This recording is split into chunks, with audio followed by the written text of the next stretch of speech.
ভাবছেন কোরবানি শেষ তো মাংস কাটাকাটি কেন? তো সে কথাই আজকে বলবো। আসসালামু আলাইকুম ভিউয়ার্স, চলে আসলাম একটি ছোট মিনি ব্লগ নিয়ে। আমি আমার সন্তানদের আকিকার জন্য একটি ছোট্ট গরু কিনেছিলাম। সেই গরুটি মূলত আজকে গরিব এবং আত্মীয় স্বজনদের মাঝে বিলি করা হবে। তো সকাল সকাল ঘুম থেকে উঠে আমি গ্রামের উদ্দেশ্যে রওনা দিয়ে দিলাম এবং ওখানে অলরেডি আগে থেকেই গরু কাটা হয়ে গেছিল। আমি ভোরবেলা উঠে অটোতে করে গ্রামে এবং ভ্যানে, রিক্সা পাচ্ছিলাম না, পরে আবার ভ্যানে উঠলাম, করে গ্রামের বাড়ির দিকে রওনা দিলাম।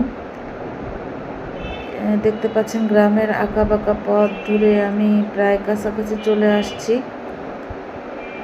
তো এই যে বাড়ির পিছনের দিক থেকে ঢুকলাম, ঢুকে দেখতে পাচ্ছি যে ওদের মাংস কাটাকাটি অলরেডি চলছে এবং প্রায় শেষ হয়ে গিয়েছে। এরপরে মেপে তারপরে প্যাকেট করা হবে এবং কাকে কতটুকু দিবে সেভাবে প্যাকেট করে, ওজন করে তারপরে প্যাকেট করবে। তো ওরা খুব আগ্রহ নিয়ে কাজটা করছিল, দেখে ভালো লাগে। ওদের গ্রামের এই লোকগুলোকে যখনই ডাকা যায় তখনই খুব আগ্রহ নিয়ে ওরা কাজ করে এবং এর মধ্যে আমার আত্মীয় স্বজনও ছিল। তো সবাই পুরো উৎসাহ নিয়ে কাজটি করছিল এবং ওদের কাজ আমি পাশে মোড়ায় বসে থেকে অবজার্ভ করছিলাম। মাংস কাটা খুব কষ্টের একটি কাজ, কিন্তু ওরা হাসি মুখে আনন্দ নিয়ে কাজটি করছিল, যা দেখতেই ভালো লাগতেছিল। তো এই যে ওজন করা হচ্ছে যে কতটুকু মাংস হলো গরুর।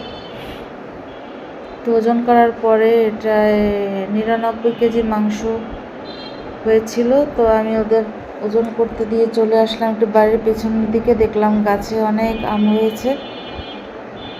তো আমগুলো কিছু ছড়ে নিয়ে যায় পেছনের দিকে, যেহেতু বাড়ির, তাই আমি আর আমার ভাবি কিছু আম পেড়ে নিলাম বড় বড় সাইজের।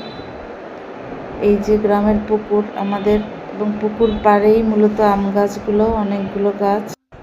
তো আজকের ভিডিও এ পর্যন্ত, চলে আসবো অন্য কোনো ভিডিও নয়। সে পর্যন্ত সবাই ভালো থাকবেন। আল্লাহ হাফেজ।